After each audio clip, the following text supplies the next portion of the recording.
So turning now to SMU here in Dallas, Southern Methodist University, the home of George Bush's presidential library. Since 2010, they've put up 3,000 flags on the main grass area in front of Dallas Hall on campus. It is right smack dab in the middle of campus. They come out with a new policy last month, just now getting publicity, that says they don't want to offend anybody, and they specifically use the term trigger anyone. So they want to move all of these types of displays, including 9/11, to another area on campus. To me, it's an outrage, and 9/11, I don't care what you do with the others, 9/11 is not the same. It should get its own. If they want to do it, then let them do it. And sometimes life isn't fair. This story boggles my mind, and I think, is it because, to me, I've read it two ways, that you have some snowflakes there who are very upset about the presence of so many American flags, and they don't want to acknowledge, apparently, 9/11, which I'm not quite sure. It's more offensive to me that someone wants to refuse to acknowledge it in a larger way than anything. But some of the complaints apparently were that YAF, which is one of the free speech college campus, good old Republican Reagan groups, that they're behind this, and they were upset because this organization was behind this expression of remembering the victims of 9/11. That really should not matter. This is not a partisan statement at all. It's not a partisan display. It's not based in politics. It's just simply acknowledging 9/11 and the victims. And golly, these college kids, how were these people raised? How are these, oh my gosh. Look, at some point, I have kids, and they're going to grow up, and they're going to go to college, and they're going to go to college in Texas, and this is going to be one of the colleges that they will not go to if people don't start getting it together. It is ridiculous that there is this amount of outrage towards a simple outward show of acknowledgement to one of the greatest terror attack on United States soil. And it's insulting and offensive that these students think that this is insulting and offensive. I'm more outraged than they're fake outrage. Can you imagine a student who sees 3,000 flags on that lawn and is somehow triggered or offended by it? Those 3,000 flags actually represent lives.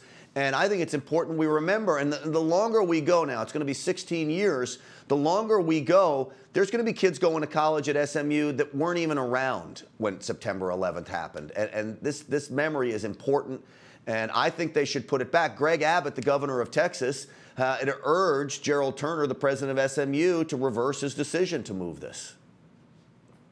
I would just remember what happened in the wake of Mizzou and everything, that all of the protests and all of the triggering and everybody's sensitivities and everything that happened, and so many false accusations and taking things over the top. And now, as a result of campus protests and political correctness run amok, that campus saw that university saw its enrollment drop.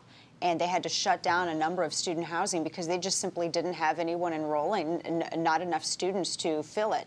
And that was a direct result of this political correctness gone insane. And the same thing could happen here at SMU. The same thing really stands to happen anywhere, because I think now people are starting to grow tired of this sort of reaction.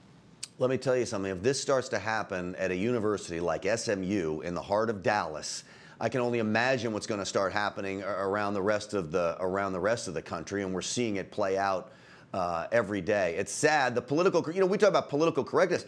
I'm at the point I think it's completely politically incorrect to move the flags. No, that it would be a statement of political incorrectness, because you're saying that someone expressing outward acknowledgement of a horrible terrorist attack, and see, you know what? That's fed up calling right now, saying no, we're done with this. This is crazy. No, it aggravates me because it's. So now apparently the flag is a politically incorrect symbol. The cross is a politically incorrect symbol. We could have a whole conversation about just the representation of a firearm. But now the American flag used, thousands of them used in a memorial. This is a memorial. It's the same. It would be like getting offended going to the World War II memorial at the Capitol. It would be like getting offended going to the Vietnam War memorial. It is a memorial. At some point, you don't have the right to get outraged about everything. And at the last point is that, truthfully, I don't really care if they're offended. That's the bottom line. I don't care. If they get offended, I don't care. I really don't either. Yeah. Dana Loesch, that's why we agree. It doesn't change. It doesn't magically change anything. It doesn't magically change anything. If someone is offended, it doesn't suddenly alter the universe. If someone is offended, yeah. I mean, look, I don't. Nobody has the right to make us react to their outrage. That's exactly right. Dana Loesch, as always, thank you.